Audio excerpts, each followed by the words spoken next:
John chapter 21. Matagal-tagal na po tayong walang baptisan. Ano po? So, pag-pray nyo po yung mga Bible study po natin na sila po ay mabaptize. Okay, nakita na po ba sa malakas at masayang amen? Sabay-sabay po natin basahin verse 15. Ready? Read. So when they had done, Jesus said to Simon Peter, Simon, son of Jonas, lovest thou me more than this?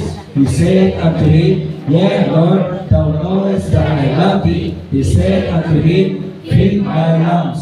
Verse 16, he said to him again the second time, Simon, son of Jonas, lovest thou me? He said unto him, Yea, Lord, thou knowest that I love thee. He said unto him, Feed my sheep. He said unto him the third time, Simon, son of Jonas, lovest thou me? Peter was grieved because he said unto him the third time, lovest thou me? And he said unto him, Lord, thou knowest all things, thou knowest that I love thee. Jesus said unto him, Feed my sheep. Tayo po lahat ay umuko, pumikit, tayo po'y manalangin. Dakilang Diyos na makapangyarihan sa lahat, aming Ama na nasa langit. Kami po, habang naririto ay patuloy kaming magpupuri at magpapasalamat sapagkat dakila ang iyong pag-ibig, sapagkat ikaw ang aming Diyos na tapat. Sa iyo galing ang aming buhay at kami po ay magpupuri at magpapasalamat sapagkat patuloy mo po dinirinig ang aming po mga panalangin. Sa umagang ito, patawad Ama sa mga pagkukulang, kasalanan na nagagawa laban sa iyo. Sa hindi po namin pagsunod sa iyong mga utos, patawarin mo po kami, Banal na Espiritu, patawad. Pakalinisin mo po ang aming pong puso at isipan. Tulungan mo po kami na matanggap namin na may kagalakan ang inyong pong banal na salita. Dalangin ko po, Panginoon, na ang bawat salitang lalabas sa aking bibig ay magmumula po sa inyo. Itago mo po ako sa inyong pong likuran. Umaasat na nananampalataya, ikaw po siyang kikilos gagawa sa aming kalagitnaan. Wala po akong magagawa kung wala po kayo sa amin. At dalangin ko po, Panginoon, na sa umagang ito, ang bawat isa ay magkaroon po ng pagsusuri sa kanila pong isip, sa kanila pong sarili, sa kanila pong puso, regarding sa kanila pong pag-ibig sa iyo. Na nawa sa umagang ito, ang aming pong pag-ibig sa iyo ay lumalim at lumago, tumibay, na hindi lamang po sa salita lamang po namin sinasabi na ikaw ay aming iniibig, na ikaw ay aming minamahal, na ito po ay dapat makita sa aming pong gawa. Salamat po, Panginoon, sa buhay ng bawat isa ng mga kapatiran na nandirito ngayon. Dalangin ko po na patuloy mo pong i-bless ang kanilang buhay, ang kanilang trabaho, pag-aaral, at mga mahal sa buhay. Salamat po, Ama, sa inyong pong presensya. Salamat sa presensya din po ng bawat isa. Salamat po, Banal na Espiritu, sa pagkilos mo po sa amin, pagbibigay sa amin ng knowledge at wisdom sa mga katagumpayan na amin po tinatamasa. At dalangin ko po, Panginoon, kapayapaan sa Jerusalem, kaligtasan po ng mga taga-Israel, at patuloy mo rin po igawad sa bansang ito ang kapayapaan at kaligtasan din po ng aming mga kapwa Pilipino. Ito po ang aking dalangin na may pasasalamat sa pangalan po ng aming Panginoong Jesus. Amen. Pwede na po mga po. So isang mapagpalang umaga po sa ating lahat. Napapangiti ako pag nakikita ko si Brother Jun. Naalala kasi. Okay.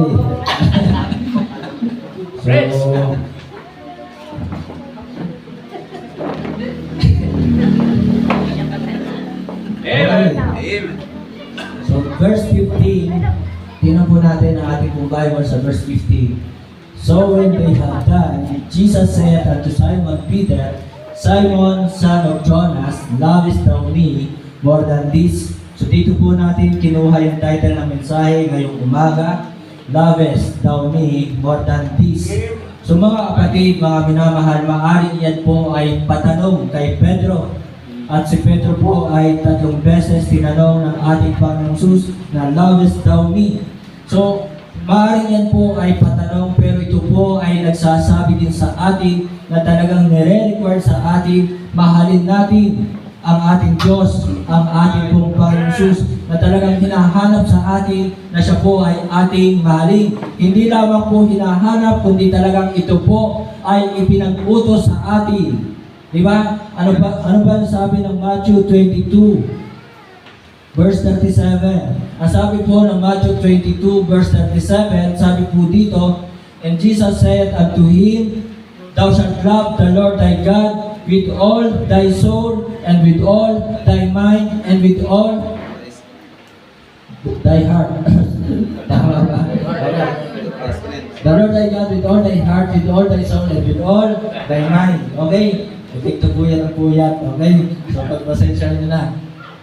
So, yan po, na talagang utos sa atin, hindi lamang hinahanap, kundi talagang ito po ay pinag-uutos sa atin, mahalin ang Diyos, ang Panginoong Jesus, buong puso. So, marami namang Kristyano ang nagmamahal talaga sa ating Diyos, sa ating Panginoong Jesus. Pero ang tanong, buong puso ba? At makikita natin sa ibang Kristyano, ang Panginoon ay mayroong kahati. Amen po ba? Yun ang katotohanan na talagang marami namang Kristyano nagmamahal sa Diyos, sa ating Panginoong Jesus, pero hindi buong puso, hindi po buong kaluluwa, hindi po buong pag-iisip. Kasi katotohanan sa mga Kristyano ngayon, napakaraming pumapasok sa kanilang mga isipan. Amen po ba? Especially sa akin, marami din pumapasok sa isipan ko. Amen?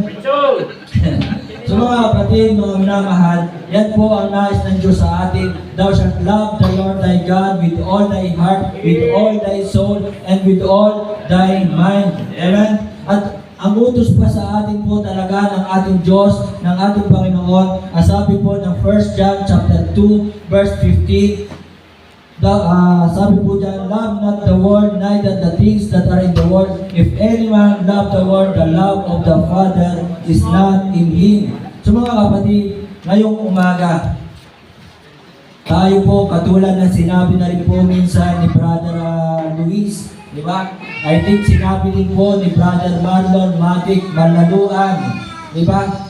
So kung kayo si Pedro, tinatanong kayo ngayon ng Panginoong Jesus, lovest thou me more than this? Diba?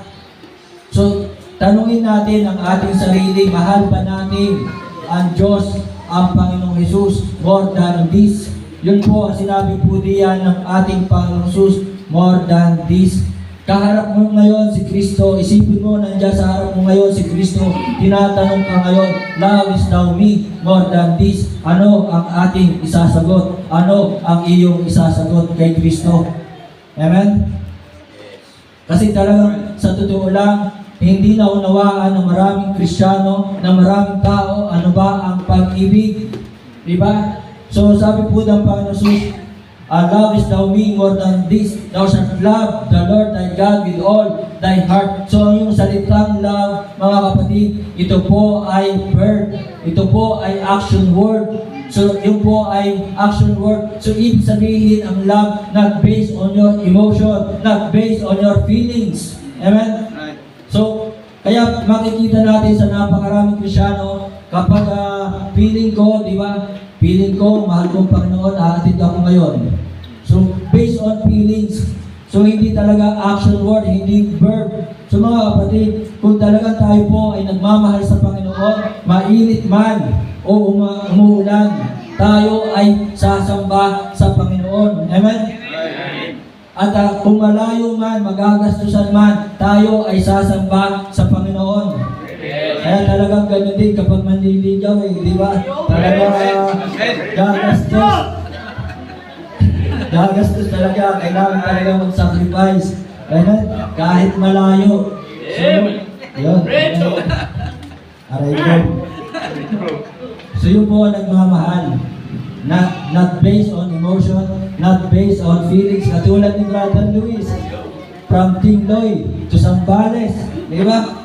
Talagang ang tinawid at dagat. Okay? At kahit maraming karibalo, so talagang pumunta ng Zambales, makamit lamang ang matamis na oo ni Sister Ruth. Okay? So mga kapatid, mga minamahal, hinihingi sa atin, utos sa atin, ibigin ang Diyos, ang Panginoong Jesus, more than this. More than this. So mga kapatid, verse 3, John 21, ito na po, dako na tayo sa ating pong puntos. Verse 3, Simon Peter said unto them, I go a-fishing. They say unto him, We also go with thee. They went forth and entered into a ship immediately, and that night they caught nothing. And that night they caught nothing. So mga kapatid, sabi ng Panginoong Jesus, Peter, son of Jonas, lovest thou me more than this? So let us love the Lord, let us love God, the Lord Jesus Christ, more than our profession, more than your profession. So yun po ang pinapakita dito na tinatanong ng Panginoong Jesus kay Peter, more than your profession. So ang trabaho ni Peter ay mangingisda. So lovest thou me more than this, more than your profession, more than your work, more than your job. Kasi maraming Kristiyano hindi magawang umabsent sa kanilang trabaho. So ibig sabihin, hindi nila minamahal ang Diyos, ang Panginoon Jesus, ng buong puso, buong kaluluwa, buong pag-iisip. Amen po ba? Sinasabi nilang mahal nila ang Panginoon. Tama naman, mahal nila ang Panginoon. Kaya lang, hindi buong puso, hindi buong kaluluwa, hindi buong pag-iisip, sapagkat maraming Kristiyano ngayon nagtatrabaho kahit araw ng linggo. Amen? So walang masama sa trabaho. Kaya nga kabilin-bilinan sa atin, kung hahanap tayo ng trabaho, hanapin natin yung trabaho na walang pasok ng araw ng linggo. Sapagkat Sunday is Lord's Day. Sunday is not the day of your job. It is not the day of your work. So hindi ito araw ng trabaho. Hindi ito araw ng date. Amen? So, love God, the Lord Jesus Christ, more than our profession. So yan po ang trabaho po ni Peter. Siya po ay isang mangingisda. At salamat, makikita natin sa buhay ni Peter. Talagang pinatunayan po ni Peter, mahal niya ang Panginoon ng buong puso, buong kaluluwa, buong pag-iisip, sapagkat nagawa niyang talikuran, iwanan ang kanyang trabaho. Amen? So, si Peter ay talagang nag-akay ng kaluluwa. Si Peter ay sumunod sa kalooban ng Diyos ni Kristo. Si Peter ay namatay na naglilingkod sa Diyos kay Kristo. Amen? So, nakakatuwa na makita yung mga Kristiyano kagabi na sila'y nagbibilang ilang taon na sila sa ministry. Sila'y nagbibilang ilang taon na silang Kristiyano. So, nakakatuwa yung mga ganun tao na talagang from year 1992, from year 1994, sila ay naligtas. Hanggang ngayon, sila ay naglilingkod sa Diyos kay Kristo. So, pinapakita lamang nila, mas mahal nila ang Diyos si Kristo kaysa sa kanilang mga trabaho. Amen? Kaya mga kapatid, nakakatuwa rin mapakinggan yung mga patutuo ng ibang Kristiyano. So, si Brother Jude, grabe, siya po ay nagsabi sa akin, mayroon siyang patutuo na talagang sila ay kinasal, walang-wala, kinasal. At kumakanta ng kahit na kubo ang bahay. Paano ba yun? Pakikanta nga. Kahit na kubo ang aming Panginoon. So yun ang kinakanta ni Brother Jude. May tumating na foreigner na pakinggan ang kumakanta si Brother Jude ng kahit na kubo ang aming tahanan. So, ang ginawa ni Brother Jude, sinira ng gospel, ibinahagi si Kristo, naligtas sa itong foreigner na ito, at ang foreigner na ito ang ginamit, binigyan si Brother Jude ng pangpatayo ng bahay. Kaya mga kapatid, mga minamahal, kung kayo po ay kakantarin lamang, kantahin ninyo ay yung Christian song, diba? Christian music, sapagkat ito po ay kalugod-lugod sa Diyos. So, tao sa puso ni Brother Jude yung pagkanta. Kaya nga naman, ang Panginoon naawa sa kanya, natuwa sa kanya ang Panginoon, pinadalhan ng foreigner. Marami ang hindi naniniwala kay Brother Jude, pero yun po ang totoo. Kaya mga kapatid, mga minamahal, kung mahal natin ang Diyos, si Kristo, sana huwag natin pabayaan ang pakikinig ng salita ng Diyos, huwag natin pabayaan ang ating pag-pray, huwag natin pabayaan ang ating pagsamba, huwag natin pabayaan ang pag-aakay ng kaluluwa, huwag natin pabayaan ang pagbibigay para sa gawain ng Panginoon. Amen? So, Peter, lovest thou me more than this, so more than your profession. Yan po yung nais itanong po dito, sinasabi ng ating Panginoon Jesus, more than your profession.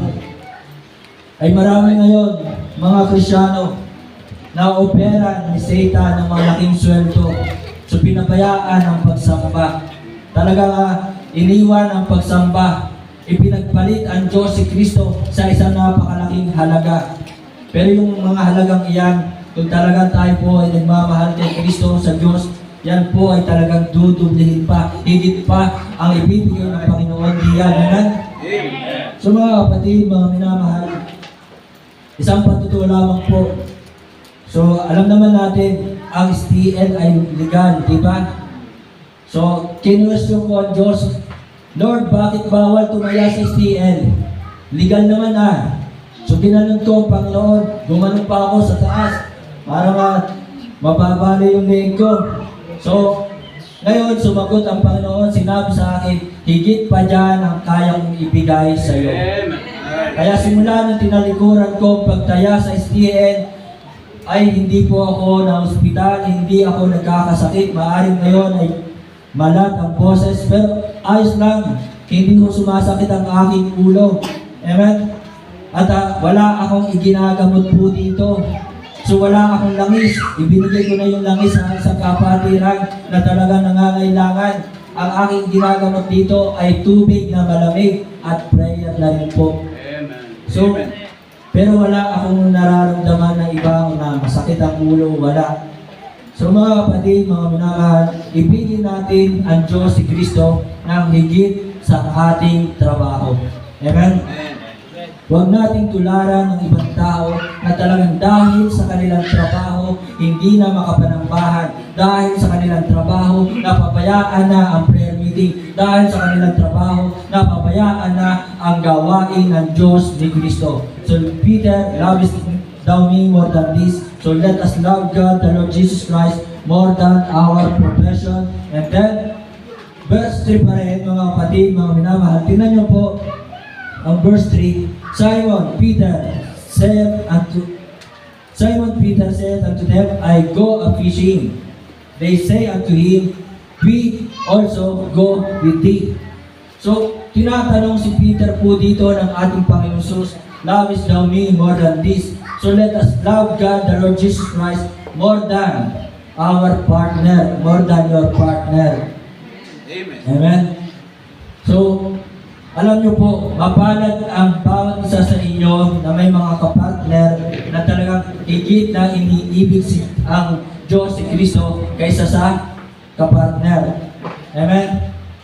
Kaya kung kayo doon sa mga single, kung maghahanap kayo ng kapartner sa buhay, ang hanapin ninyo ay higit na minamahal ang Diyos si Kristo kaysa sa inyo. Amen? So yun po, sapagkat kapag minahal talaga ang Diyos si Kristo na higit sa iyo, isa lang ang ibig sabihin yan, hindi ka kayang lokohin, hindi ka ipagpapalit, hindi ka sasaktan. Amen? So more than your partner, yan po na talagang ang nais ng Diyos. Kung pinagbabawalan ka ng kapartner mo na sumamba, sundin mo pa rin ang Diyos si Kristo, sumamba ka. Lovest thou me more than your partner. Diba? Kung pinagbabawalan ka ng iyong kapartner na talagang magbigay para sa gawain ng Panginoon, mas sundin mo ang Diyos si Kristo, mas ibigin ang Diyos si Kristo kaysa sa iyong kapartner. Amen?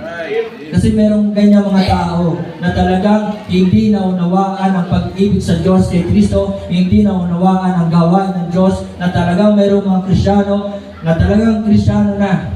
Apay pagbabawalan pa ang kapartner, bakit ka magbibigay dyan? Diba? Kay pastor naman yan napupunta. Diba? So mayroong mga ganong tao na ang kaisipan ay ang kaisipan nila kay pastor napupunta ang tithes and offering. So hindi po yan napupunta sa akin. So nandyan po si Brother Jude, nandyan po si Brother Andrew, nandyan po si Brother Edwin. Alam po nila saan napupunta ang ating tithes and offering. At ngayon sasabihin ko po muli sa inyo, tayo po ngayon ay divisit po ulit. So naisip ko bakit divisit? Kasi nagtaas tayo ng ibinabayad dito sa ating bahay-sambahan from 15,000 to 25,000. So kung bakit tayo po ngayon ay nagiging deficit. Pero ganun pa man, deficit man, tuloy lang. Diba? Sabi nga, tuloy ang pangi kahit basa ang bunot. So ito po ay gawain ng Panginoon. Ito ay magpapatuloy kahit dipisit. So kung ito po ay negosyo ni Pastor, matagal na ito nagsara. Amen? So mga kapatid, mga minamahal, let us love God, the Lord Jesus Christ, more than our partner.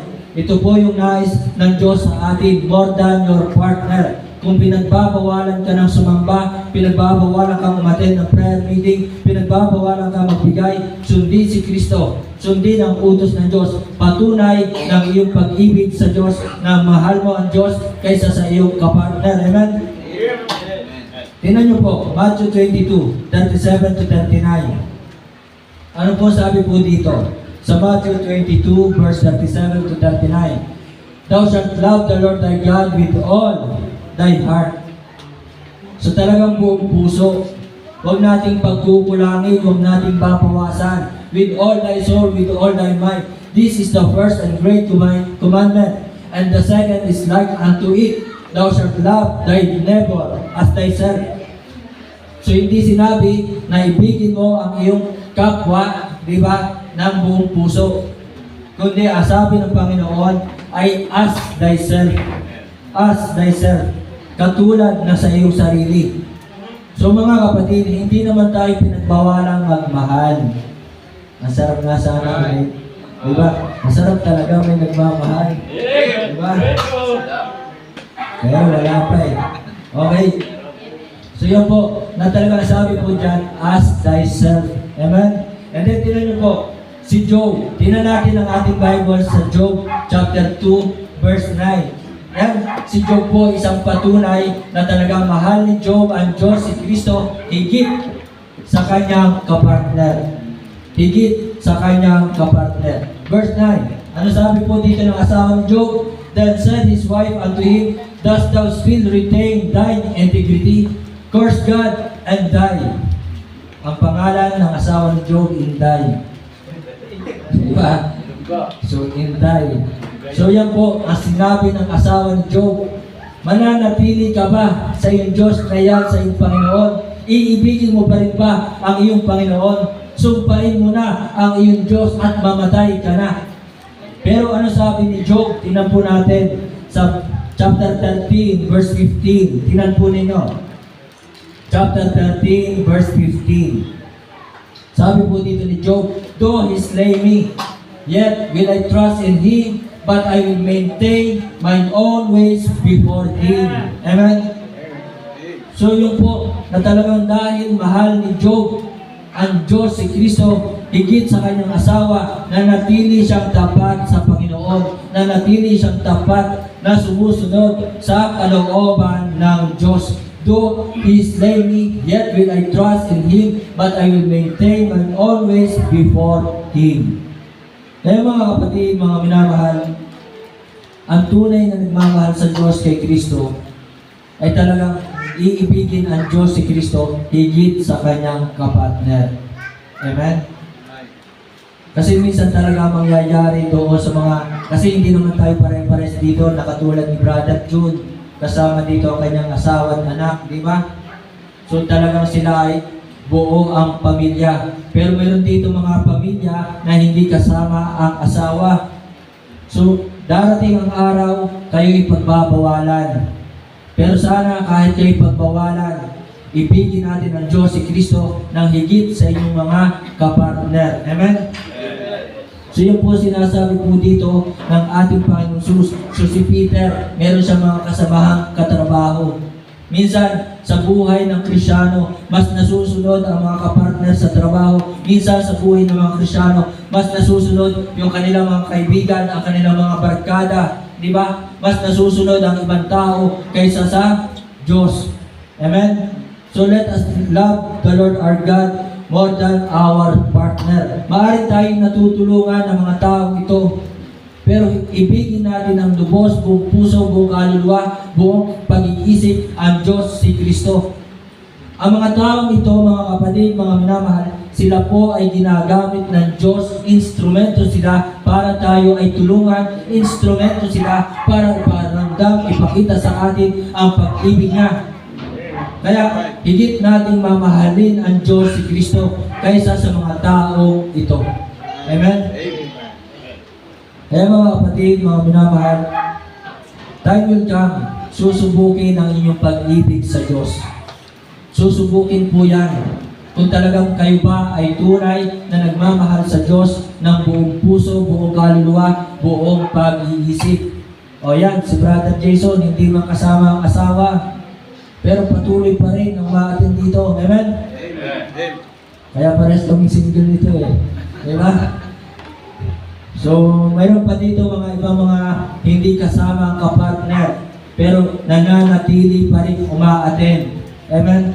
Pero sana, talagang ipakita natin na talagang higit natin mahal ang Diyos si Kristo, higit sa inyong mga kapartner. Kaya lang, minsan talagang nagdadala pa rin. Okay? So yun po. So let us love the Lord our God more than our partner. And then next, verse 18. Ng John 21, verse 18. Ang sabi po dito ng ating Panginoon Jesus kay Peter, John 21, verse 18. Verily, verily, I say unto thee, when thou wast young, thou girdest thyself and walkest whither thou wouldest, but when thou shalt be old, thou shalt stretch forth thy hands, and another shall gird thee and carry thee whither thou wouldest not. 19. Verse 19, this is spake he, signifying by what death he should glorify God, and when he had spoken this, he said unto him, follow me. So mga kapatid, mga minamahal, inutusan si Peter na talagang feed my lambs, feed my sheep, feed my sheep, at lovest thou me more than this. So nandoon tapos sinabi ng Panginoon, follow me. Pero doon po sa salitang iyan ay pinapakita ng Panginoong Jesus kung ano ang magiging kamatayan ni Peter. Amen? So sinabi ng Panginoong Jesus, ito ang magiging kamatayan mo. Pinapasunod ng Panginoong Jesus si Peter, pero sinasabi na ng Panginoong Jesus, ito ang kamatayan mo. So mga kapatid, mga minamahal, let us love God, the Lord Jesus Christ, more than the price. Amen? So wala pong ipinangako kay Peter na price. Ang ipinakita kay Peter ay kamatayan, na ito ang kamatayan mo. Ikaw ay ipapako sa krus ng nakatiwari. Yun ang magiging kamatayan ni Peter. Yun ang naging kamatayan. So mga kapatid, mga minamahal, let us love the Lord our God more than the price. Kasi sa atin, ipinangako sa atin na talagang mayroon tayong gantimpala. Amen? Meron tayong reward sa ating paglilingkod. Meron tayong reward kapag inuuna natin ang Panginoon. Ang sabi ng Matthew 6:33, but seek ye first the kingdom of God and His righteousness, and all these things shall be added unto you.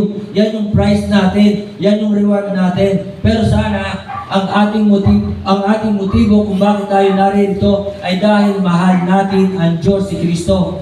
Amen? Hindi tayo narito dahil sa price. Hindi tayo susunod dahil sa price. Amen? Hindi tayo narito dahil may pagkain si pastor. Di ba? Hindi tayo narito dahil tayo sinusundo lagi. No. Kaya tayo narito dahil mahal natin si Kristo, ang ating Diyos. Kaya mga kapatid, mga minamahal, minsan, may mga Kristiyano, nung sila'y pinagpala, ibinigay ang kanilang prayer, ang kanilang kahilingan na wala sa simbahan. Hindi na sumamba, hindi na naglingkod. So mga kapatid, mga minamahal, ang utos sa atin, love not the world, neither the things that are in the world. If any man love the world, the love of the Father is not in him. So yung po mga kapatid, mga minamahal, sana ito po'y paalala, sana ito po'y nangungusap sa atin na tayo po ay laging sumamba, tayo ay magpagamit, tayo ay maglingkod. Isang pagkakataon ang ibinibigay sa atin ng Diyos na tayo ay magamit sa Kanyang gawain. Amen? Amen. Sa mga buhay na nandyan na nakaupo, kantahin nga ulit yung isang pagkakataon. Okay? Na talaga doon lang sa chorus, kaya ba? Brother Edwin, isang pagkakataon. Ready? Sa chorus ha, ito sa kahit sa unang chorus, ready? Go!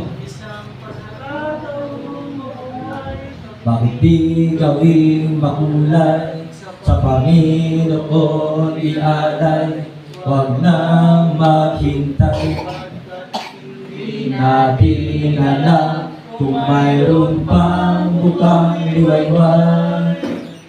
So mga kapatid, mga minamahal, isang pagkakataon lang ang pinibigay sa atin. Hindi na ito mauulit. Kaya mga kapatid, sana ang motibo natin, yung ating purpose, bakit tayo narito, dahil mahal natin ang Diyos, si Kristo. Amen? So more than the price. Kaya nga tinan niyo po si John the Beloved. Ano sabi ng John 21 verse 7? Therefore the disciples, sabi po dito, whom Jesus loved. So yung tinutukoy po dito ng salita ng Diyos na talagang iniibig ni Kristo ay ito po si John the Beloved. Diba? So si John the Beloved, mga kapatid, mga minamahal, sumunod kay Kristo, inibig si Kristo, hindi dahil sa kanyang makukuha, hindi dahil sa price, walang pangakong price sa kanila. Amen? So, at ang nangyari po kay John the Beloved, ang sabi ng Revelation chapter 1, verse 9, tingnan niyo po yung Bible, sa Revelation chapter 1, verse 9, ito ang napala ni John the Beloved sa kanyang paglilingkod kay Kristo. Siya po ay itinapon sa island of Patmos. I, John, who also am your brother and companion in tribulations and in the kingdom and patience of Jesus Christ, was in the isles that is called Patmos for the word of God and for the testimony of Jesus Christ. For the testimony of Jesus Christ. Dahil sa kanyang pagpapatutuo kay Kristo, dahil sa kanyang paglilingkod kay Kristo, dahil sa kanyang pag-ibig kay Kristo, siya ay itinapon sa island of Patmos. Amen? So yun po ang tunay na nagmamahal sa Diyos kay Kristo, na talagang kahit anuman ang sapitin na mga problema, pag-uusig, kahirapan, ay susunod sa Diyos kay Kristo. Amen? Maraming Kristiyano ngayon, mababaw pa ang kanilang pag-ibig kay Kristo. Hindi buong puso, hindi buong kaluluwa, hindi buong pag-iisip. Inaagaw ng mga bagay sa mundong ito ang puso ng maraming Kristiyano. Di ba? Para meron pa yata ang tanong dito na hindi ko lang matandaan eh. Kasi yung naging tema dati sa level, parang ang kanilang tema sa mga kabataan, nasaan ang puso mo? Buksan nga natin sa Matthew chapter 6 yun eh. Tingnan po natin. So, hindi naman nawawala ang puso eh. Pero ang problema sa mga Kristiyano ngayon, sa mga kabataan ngayon, ay talagang iba. Yan po, Matthew chapter 6, verse 21. For where your treasure is, there will your heart be also. Amen? So, ibig sabihin po niyan, kung nasaan yung kanilang iniibig na kayamanan, nandoon ang kanilang puso. Diba? Kung nasaan yung kanilang iniibig na mga kasamahan, kabarkada, kaibigan, nandoon ang kanilang puso. Kaya kapag araw ng linggo, wala sila sa bahay-sambahan, wala sila sa paglilingkod kay Kristo. So yun po mga kapatid, mga minamahal, nasan ba ang puso ngayon ng maraming Kristiyano? Nasan ba ang kanilang pag-ibig? Diba? So mga kapatid, let us love the Lord our God more than the price. Then next, verse 18. Balikan po natin ang verse 18 ng John 21. Verse 18. So alam na po natin yan, na yan po ay yung patungkol sa kamatayan ni Peter. Na talaga si Peter ay ipapako na nakatiwari na doon niya mag-glorify, maluluwalhati ang Diyos. Pero kahit sinabi yun kay Peter na, Peter, ito kamatayan mo, talagang si Peter iniwan ang trabaho, iniwan ang pangingisda, iniwan ang mga kasamahan sa trabaho, ang mga kaibigan, sumunod kay Kristo. So mga kapatid, mga minamahal, let us love God, the Lord Jesus Christ, more than the promised provision. Walang pinangakong provision kay Peter. Ang sinabi kay Peter, kamatayan. Diba? Yun ang sinabi kay Peter, Peter, ito ang kamatayan mo. Ganito ka mamamatay. Walang ipinangakong Peter kapag naglingkod ka sa akin. Peter, kapag sumunod ka sa akin, sasagana ka sa isda, sasagana ka sa pagkain, sasagana ka sa kanin. Diba? Walang ipinangakong gano'n. Sasagana ka sa kayamanan, sa mga pera, sa mundong ito. Hindi iyon ang ipinangako ng Diyos ni Kristo kay Peter. Kundi ang sinabi ni Kristo, ito ang kamatayan mo. Kaya mga kapatid, maaari sa atin, may pangako sa atin si Kristo, di ba? All these things shall be added unto you. Yan yung pangako sa atin. At ang sabi pa ng Romans chapter 8, tinan po natin ang Bible sa Romans chapter 8 verse 32. Ano sabi po dito? He that spared not his own son, but delivered him up for us all, how shall he not with him also freely give us all things? All things. Yan ang pangako sa atin. Ibibigay sa atin ang lahat ng mga bagay. Diba? So yung provision ng Panginoon ay nasa sa atin, pagpapalain tayo. Pero sana, wag yan ang ating maging motibo. Wag yan ang maging dahilan natin kung bakit tayo narito sa bahay ng Panginoon. Amen? Dati, kaya ako namumuno sa dasal sa pagrorosaryo dahil sa merienda, dahil sa champurado. Napakababaw ng aking kaligayahan. Masaya na ako kapag may champurado. Diba? Eh mga bata ngayon ayaw ng champurado. Diba? Ang gusto nila ay mga burger, McDo, Jollibee. Yan ang gusto ng mga kabataan ngayon. Pero ako, masaya na ako dati sa champurado, sa mga tinapay na mayroon. Kaya ako'y sumasama sa pagrorosaryo, wrong motive. Diba? So mga kapatid, sana tayo po kung bakit tayo narito. Dahil mahal natin si Kristo. Diba? So hindi dahil sa promise provision. Tingnan niyo po si Daniel. Daniel chapter 3, verse 16, 17, 18. Tingnan niyo po. Dahil nandoon ang kanilang pag-ibig, tunay na pag-ibig, matibay na pag-ibig sa Diyos. Ano sabi po dito? Shadrach, Meshach, and Abednego answered and said to the king, O Nebuchadnezzar, we are not careful to answer thee in this matter. So, if it be so, our God whom we serve is able to deliver us from the burning fiery furnace, and He will deliver us out of thine hand, O King. Verse 18, ang sabi po, but if not, be it known unto thee, hindi man kami iligtas ng aming Diyos na pinaglilingkuran, hindi kami sasamba, hindi kami maglilingkod sa iyong Diyos-Diyosan. Amen? So mga kapatid, makikita natin sa kanilang tatlo kay Shadrach, Meshach, Abednego yung tunay na pag-ibig. Di ba? Yung ibang Kristiyano na pagbawalan lang ng kanilang mga mahal sa buhay ay talagang hindi na sumamba. So mga kapatid, ito muli, uulitin ko, pumasok lang sa aking isipan. Naalala ko lang ulit yung testimony ni missionary pastor, Brother Edwin, sino nga yun? Missionary pastor. Nakakita kayo ng pizza, doon na kayo nakatingin. So, ano yan? Gutom na ba kayo? Pamaya yan. Si missionary pastor, si Mendoza. Yung gwapo. Yun. Maraming kinilig nga yung people doon, hindi ka? Nagpa-picture nga eh. So, si missionary pastor, Noah Mendoza. O yan, di ba? So, isinare niya yung isang testimony ng isang choir member na yung babaeng to ginagabi ng pag-uwi. So, dahil sa pagpapractice sa choir, so pinagbawalan na siya ng kanyang tatay, sinabihan na sa susunod na ikaw ay gabihin pa ng uwi, palalayasin na kita. Pero dahil sa kanyang pag-ibig sa Diyos kay Kristo, minahal ang ministry, na natili siya sa choir, nag-practice sa choir, nasali sa choir, umuwi ng gabi, so at siya'y hinampas ng sandals ng kanyang tatay at pinalayas. So siya ay nanirahan pansamantala sa church at nagpaalam, pastor, dito muna ako sapagkat ako'y pinalayas ng aking tatay. And then after 1 week, sabi ng pastor, dalawin mo ang iyong tatay. So after 1 week, sumunod siya sa kanyang pastor, dinalaw ang kanyang tatay.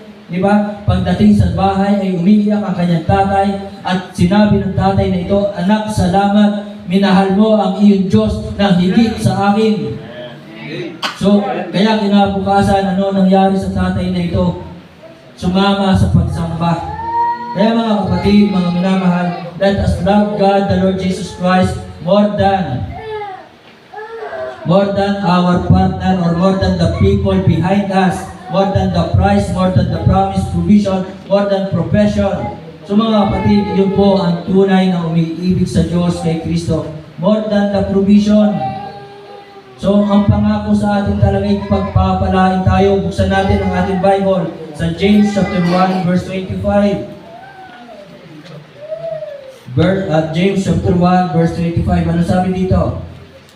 Sabi po dito, "But whoso looketh into the perfect law of liberty and continueth therein, he being not a forgetful hearer."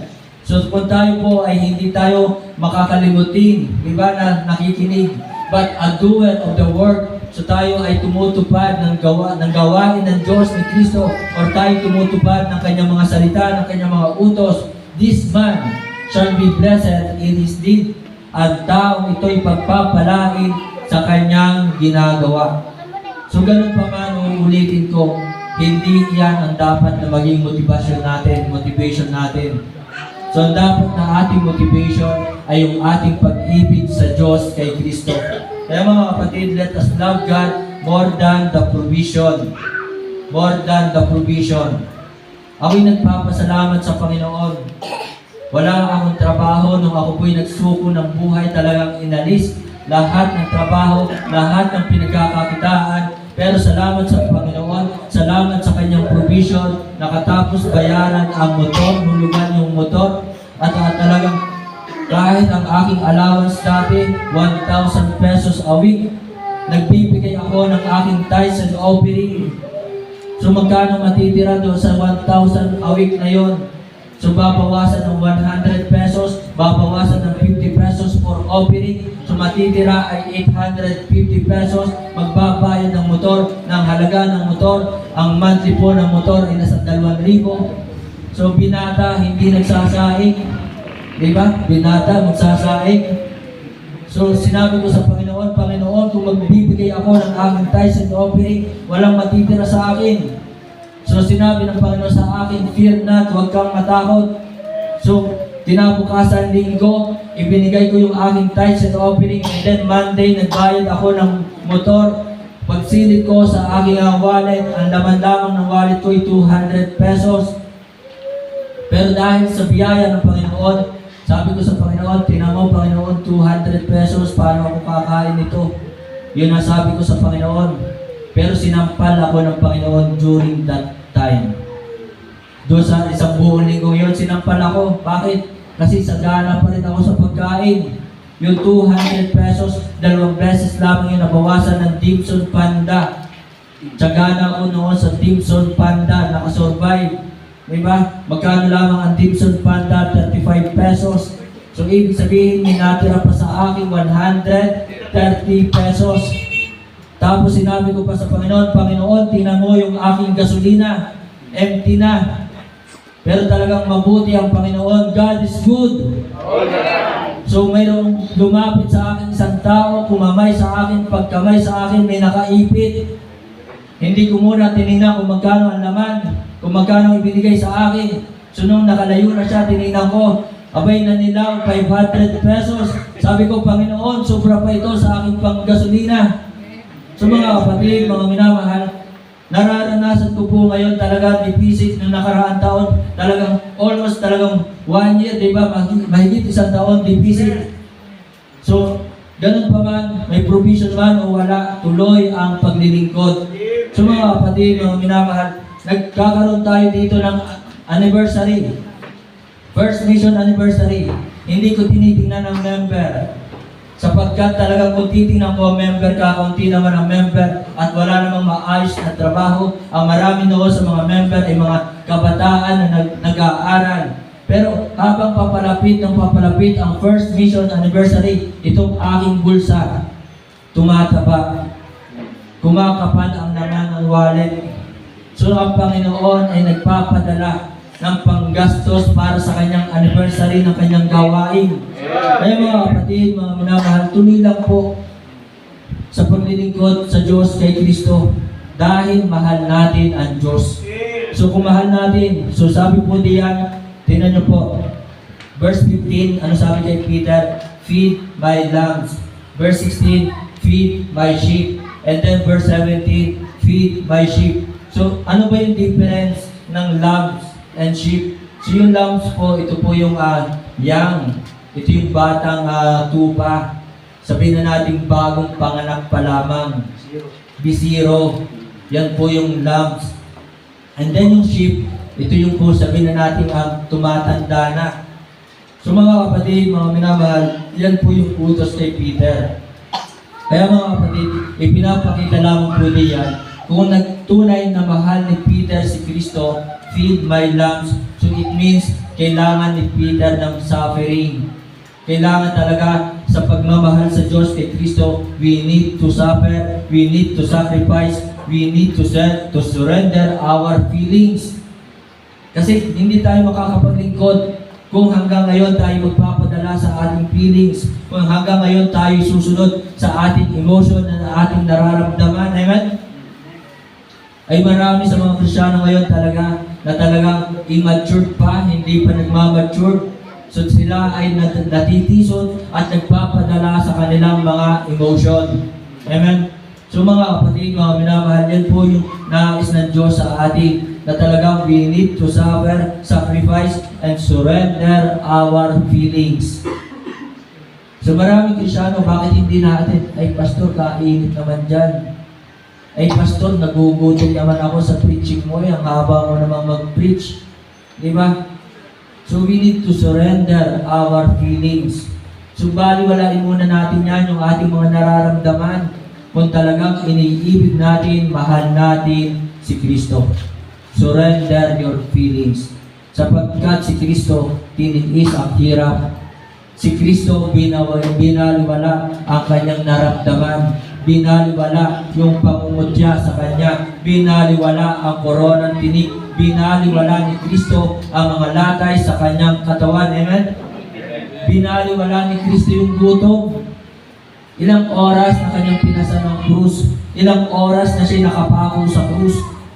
So nararamdaman niya ang lahat ng iyon sapagkat si Kristo ay nasa katawang tao. Pero ngayon ay mga Kristiyano, di ba? Makikita mo balay sa kanilang upuan. Nagugutom na. So mga kapatid, mga minamahal, we need to surrender our feelings kung talagang mahal natin ang Diyos si Kristo. Next. Let us love God more than pleasures of this planet. More than pleasures of this planet. So si Peter ay sumunod kay Kristo. Pero binaliwala ni Peter ang mamasyal. Di ba? So hindi siya namasyal. So ibig sabihin, hindi niya pinansin, binaliwala ni Peter yung mga kalayawan sa mundong ito. Ang sabi ng Ecclesiastes chapter 2 verse 1, tingnan po natin ang ating po Bible. Ecclesiastes chapter 2 verse 1. Si Solomon na tuloy. Si King Solomon, di ba? Siya'y hari, pero ipinapangaral ni King Solomon, sabi dito, I said in my heart, go to now, I will prove thee with mirth, therefore enjoy pleasure, and behold, this also is vanity. Ay maraming mga Kristiyano ngayon nag-i-enjoy, talagang naglalangoy sa mga kalayawan sa mundong ito, nag-i-enjoy sa mga bisyo sa mundong ito. Tapos sasabihin nila mahal nila ang Diyos, ay sila'y nag-i-enjoy sa mga bisyo sa mundong ito. So sabi po ni King Solomon, this also is vanity. So tingnan niyo po, kung napapanood ninyo si Cesar Montano, si IC ng sex bomb. Di ba? Anong ginawa nila? Tinalikuran ni Cesar Montano ang pagsikat sa pagiging artista. Tinalikuran ni Cesar Montano ang pag-inom ng alak. Tinalikuran ni Cesar Montano yung, syempre alam naman natin kapag artista ka, marami kang nakakahalikan. Pero tinalikuran niya ni Cesar Montano. Kumanta nga si Cesar Montano na You are my sunshine, pero pinalitan niya ng lyrics, You are my savior. Diba? And then si IC ng Sex Bomb. Kung napanood ninyo sa Facebook, tinalikuran na ni IC ang pagsasayaw. Pero maraming Kristyano ngayon, Kristyano na gusto pa rin magsayaw. Kristyano na gusto pa rin mga kalayawan sa mundong ito. Diba? Sana yung mga buhay ni Cesar Montano, buhay ni IC na ito, sana maging hamon sa mga Kristyano na mga nagsasayaw pa rin, maging hamon sa mga Kristyano na hinahanap pa rin ang mga kalayawan sa mundong ito. Sana sila ay magtulak sa upang mabago ang kanilang buhay. So mga kapatid, mga minamahal, let us love God, the Lord Jesus Christ, more than pleasure of this planet. That is vanity. Pero maraming Kristyano ngayon tuwan-tuwa sa mga kalayawan sa mundo ito. Patunay that we are in the last days. We are in the last days na. Maraming Kristyano ngayon tuwan-tuwa, wala sa bahay-sambahan eh. Diba? Mas natutuwa sila na sila nandoon sa SM. Tuwan-tuwa sila nandoon sila sa Robinson. Tuwan-tuwa sila na sila nandoon sa outing. So mga kapatid, mga minamahal, let us love God more than pleasure of this planet. Ecclesiastes chapter 5, verse 10. Tapusin na po natin. Ecclesiastes chapter 5, verse 10. He that loveth silver, yan ang ibang Kristyano. Talagang panay ang overtime sa trabaho para lamang magkaroon ng mga silver and gold. Shall not be satisfied with silver, nor he that loveth abundance. So talagang ang mga bagay sa mundong ito, sabi po dyan, he that loveth silver shall not be satisfied with silver. Hindi nakakapagbigay ng kagalakan ng mga bagay sa mundong ito sa atin. Si Kristo lamang ang makakapagpuno sa ating puso. Yun yung katotohanan.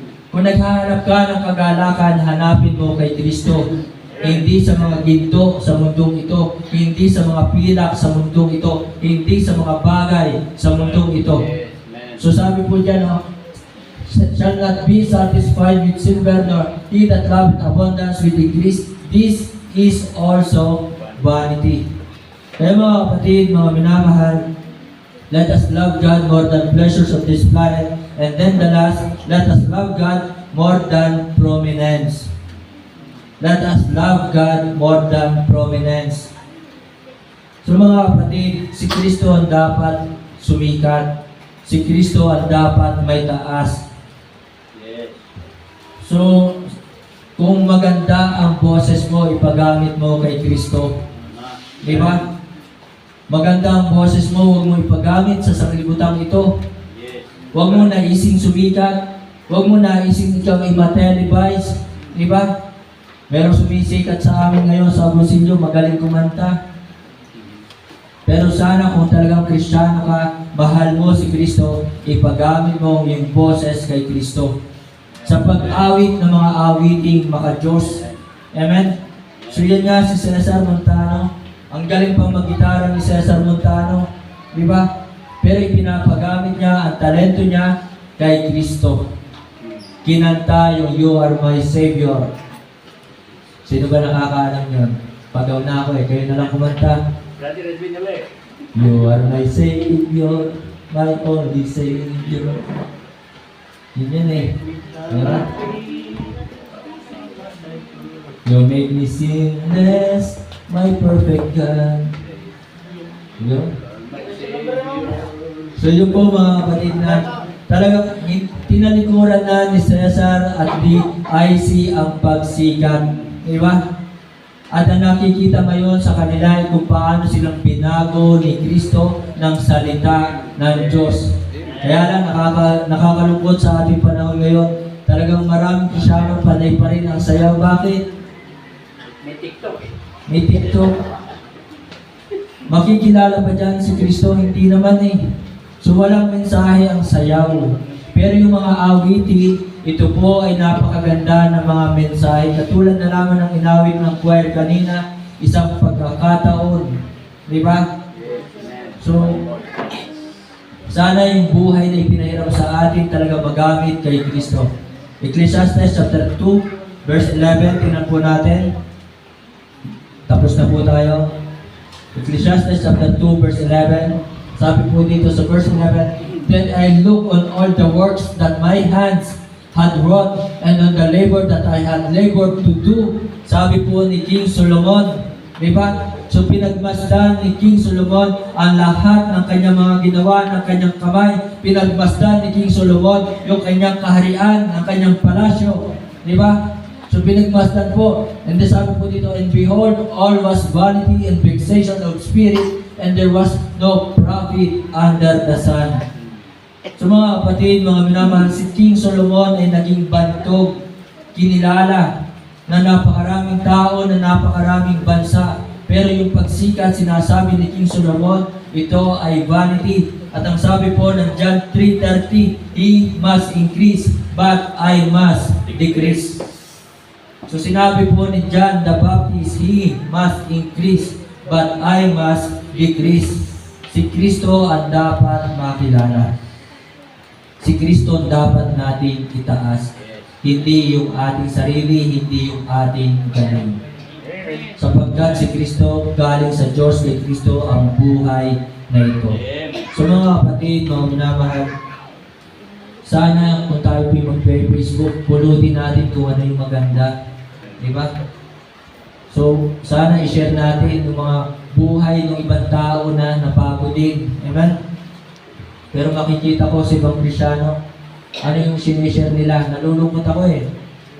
Dahil yung ibang Kristyano, kung ano-ano sinishare sa Facebook, mga walang kwenta yung sinishare nila. Walang kabuluhan, pangmundo. Pangmundo. Diba? ML. Tapos merong nag-share pa na mga patungkol sa mga two lovers na to. Pero mong mga kabataan pa. Bata pa, wala pa sa tamang edad, kung ano-ano nang i-share ng mga patungkol sa pag-ibig. Diba? Ay wala pa naman trabaho, nakasandal sa magulang. Diba? Tapos, gusto na agad ay talagang magmahal. Tapos kapag nagutom ang anak, iiwan. Kapag nagutom ang anak, isa magulang tatakbo. Diba? So mga kapatid, mga minamahal, unahin muna natin ang Diyos, si Kristo. So, love is thou me more than this. Tapos na po tayo. To God be the glory. So, hindi na po ilalagay ang conclusion. At ituloy ko na lamang po sa prayer meeting yung conclusion. So, to God be the glory, tayo po tumayo.